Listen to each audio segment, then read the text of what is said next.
اس وقت اب یہ ہو گیا ہے کہ وہ جو ملٹری آسپیکٹ تھا وہ لگتا ہے ٹھنڈا پڑ گیا ہے. اب پریزیڈنٹ ٹرمپ جو ہے وہ اقتصادی پابندیاں مزید سخت کرنے کی کوشش کریں گے، لیکن میں نہیں سمجھتا کہ وہ ان کو اس میں کامیابی ہوگی، کیونکہ ایران سے 1979 سے ان پابندیوں کا شکار ہے، اور اس لیے ایران کا انڈیورنس لیول جو ہے وہ باہر اپنی جگہ ہے، اگرچہ اس نے ایران کے لیے بہت پرابلم بھی پیدا کی. دیکھیں 85% جو ایران کا آئل ایکسپورٹ ہے وہ چائنا کو ہے.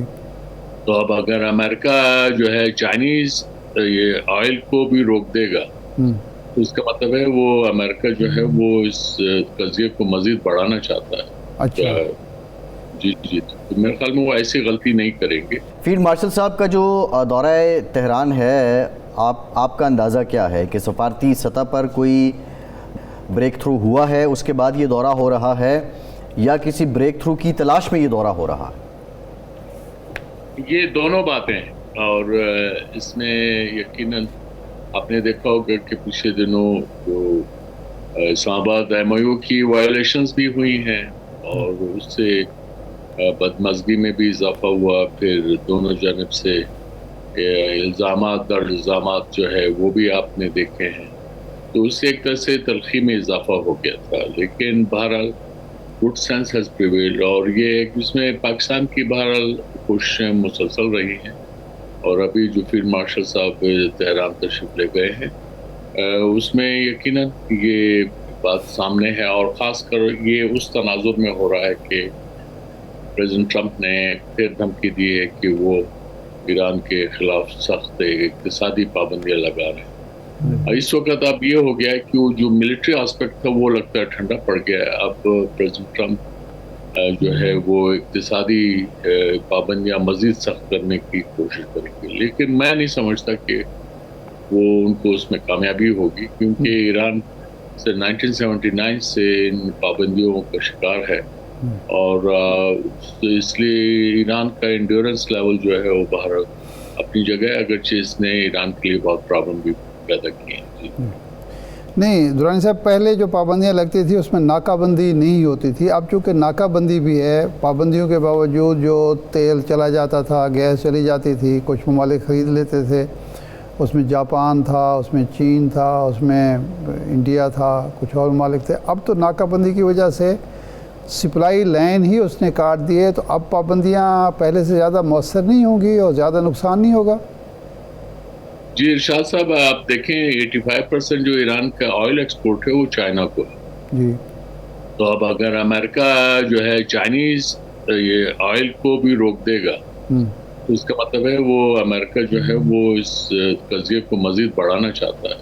اچھا جی تو میرے خیال میں وہ ایسی غلطی نہیں کریں گے، بلکہ وہ بھی اب امریکہ بھی چائنیز پہ بھی دباؤ ڈال رہا ہے کہ آپ ایران پہ جو ہے وہ سینکشن سخت کریں یا اس سے چیزیں نہ لیں. لیکن ایسا ہوا نہیں. چائنا نے تو آلریڈی ریجیکٹ کر دیا. جب پریزیڈنٹ ٹرمپ نے اناؤنس کیا جی تو انہوں نے کہا کہ ہم اس کے خلاف ہیں، یہ سینکشن جو ہیں یہ مسئلے کا حل نہیں ہے. رشیا بھی اسی طرح اس کے ان سینکشنز کو نہیں مانتا، کیونکہ رشیا خود بھی انڈر سینکشن ہے. پھر چائنیز کتنی کمپنیز ہیں جو کمپنیاں ہیں جو ان کو وہ بھی انہوں نے ان پہ پابندیاں لگائی ہوئی ہیں. تو اس لیے یہ جو سینکشن رجیم ہے اس کے خلاف ایک تحریک پائی جاتی ہے ملکوں میں led by China and Russia, لیکن باقی بہت سے لیٹن امریکن ملک ہیں، اس کے علاوہ ساؤتھ ایسٹ ایشیا میں بھی اس کے خلاف ایک آواز اٹھتی رہتی ہے. صحیح.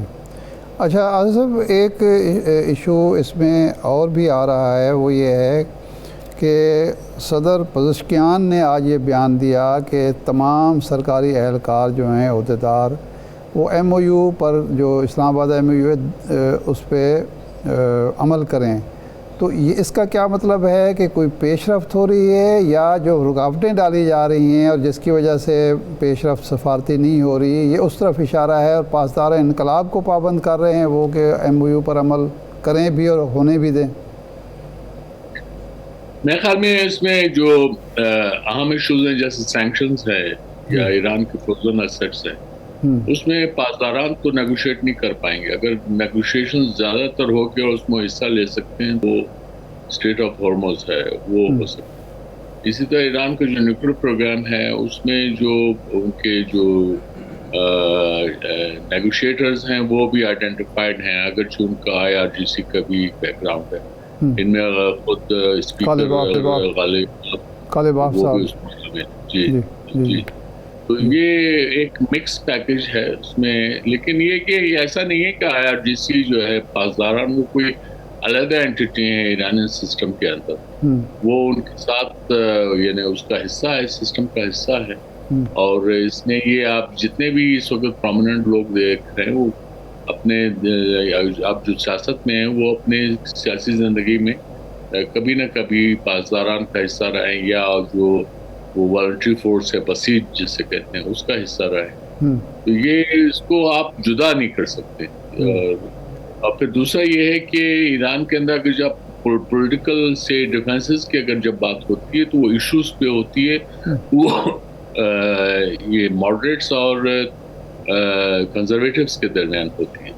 لیکن آپ ان کو بھی جدا نہیں سمجھ سکتے کیونکہ وہ جو ہیں ایک ہی سکے کے دو رخ ہیں. اس لیے ایران کے سسٹم میں اس وقت انہوں نے جو ایک سینرجی پیدا کی ہے وہ اس نے ایران کو امریکہ کے خلاف لڑنے کے قابل بھی بنایا ہے. اسرائیل تو خیر کوئی اس کی بات نہیں. صحیح ہے. یہ فرمائیے گا کہ جو مکہ معاہدہ ہے اور یہ دورہ, اس تناظر میں اگر دیکھا جائے تو آپ کیا سمجھتے ہیں, کیونکہ ایرانی میڈیا نے کچھ رپورٹ کیا لیکن آفیشلی ایران نے تو اس بات کی تردید کی کہ آفیشلی تو دعوت نہیں دی گئی ہے ایران کو, تو اس کنٹیکسٹ میں فیلڈ مارشل صاحب کے دورے کی کیا اہمیت ہے؟ دیکھیے اس میں یہ کئی ایشوز ہو سکتے ہیں, لیکن ابھی میرے پاس تو یہ جو سفارتی معاہدہ ہے, پیکٹ ہے, وہ اس کے جزیات تو مجھے معلوم نہیں ہیں. ہم سب یہی کہہ رہے ہیں. اس میں البتہ یہ ہے کہ وہ جو نیٹو کی کلاس 5 ہے اس کا اعادہ کافی ہو رہا ہے, وہ اہم ہے. لیکن یہ ہے کہ یہ جو معاہدہ ہوا ہے یہ ایک ریجنل سیکیورٹی آرکیٹیکچر کی طرف ایک قدم ہے اور اہم قدم. اس میں البتہ ایجپٹ اور ایران ابھی باہر ہیں, اور یہ بہت امپورٹنٹ ملک ہیں. اگر آپ نے ایک viable, durable, credible security order بنانا ہے تو اس میں آپ ایران کو مس نہیں کر سکتے. اچھا. اور اسی طرح ایجپٹ ہے, اس کا بھی رول ہوگا. لیکن ایجپٹ کے معاملے میں یہ ہے کہ اس کے تو اسرائیل کے ساتھ تعلقات نہیں, اور ویسے تو ترکی کے بھی ہیں, لیکن ایجپٹ کے تعلقات کی نوعیت کچھ اور ہے. اچھا. وہ امریکہ سے بھی سالانہ امداد لیتا ہے جیسے اسرائیل کو امداد. تو اس کے بعد یہ ہے کہ انہوں نے یہ بارڈر وغیرہ بند رکھے ہیں, اس میں پیلسٹینینز کے لیے مشکلات پیدا ہوئی ہیں, لیکن بھارت وہ ان کے اپنے انٹرسٹ ہیں تو وہ اس کو واچ کر رہے ہیں. ایجپٹ کا جو کردار ہے پیلسٹائن کے کیس میں وہ اتنا اسٹرانگ نہیں ہے, اگرچہ وہ عرب لیگ کے جو کامن اسٹانس ہے اس کو ساتھ دیتا رہا ہے. لیکن یہ بھی اپنی جگہ حقیقت ہے کہ ایجپٹ جو ہے عرب لیگ کے اندر پہلا ایسا ملک ہے جس نے جو ہے کیمپ ڈیوڈ ایکارڈ کیا. اس کے بعد پھر آپ دیکھ رہے ہیں کہ ایجپٹ کو جو ہے وہ بہت سپورٹ بھی ملی اور پھر وہ رہا ہے. لیکن اس کے ساتھ ہی وہ عرب لیگ کا ایک اہم ملک بھی رہا ہے, OIC کا بھی اور اہم ملک ہے.